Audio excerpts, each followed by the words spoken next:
Welcome back to the 8th concession, our property here, Southern Ontario, Zone 5B. My name is Natalie. Well, it's early summer, and while the garden is doing great, it's that time of year when there isn't really a lot to harvest. And when it comes to preparing meals, it's so easy to think, gee, I better run to the grocery store and grab something. But gardening, while it is very therapeutic and fun to do, there is a purpose to it. We create food, we grow food, and in order to make the gardening worthwhile and to make the expensive gardening worthwhile, it's important to use what we grow. So today I am challenging myself to create a meal using only things that I have grown and perhaps already preserved and prepared from my garden, from our property. And so today I am going to be making something that Craig really enjoys, and that is a springtime quiche. Now I'm going to be using one of the few things I can harvest here in the garden, and that is spinach. And then I have some frozen produce that I preserved from last year, and that is some bell peppers, some onions. I have some garlic that I've grown and dried. My homemade pie shells, which I can link to below in the description. They're in the freezer, and eggs from our hens who are already calling because they see me. So first I am going to head over to the hens, give them their treat, and collect some fresh eggs to make my spinach quiche.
Not a bad harvest.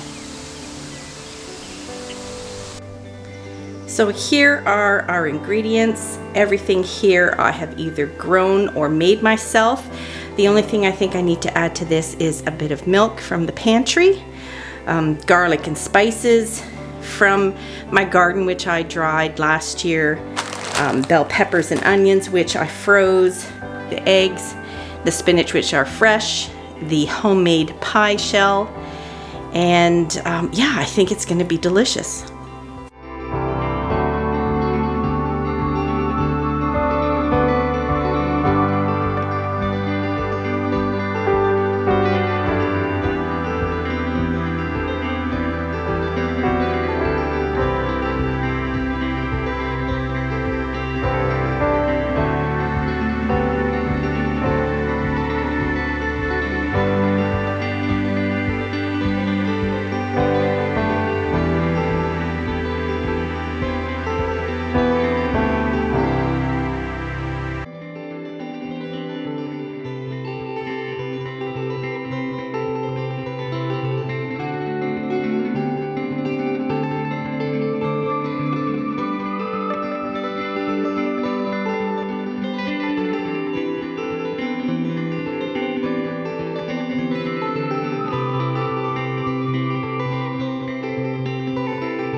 Look at that. Everything on this plate is something that I've grown in the garden, preserved, and or made from scratch.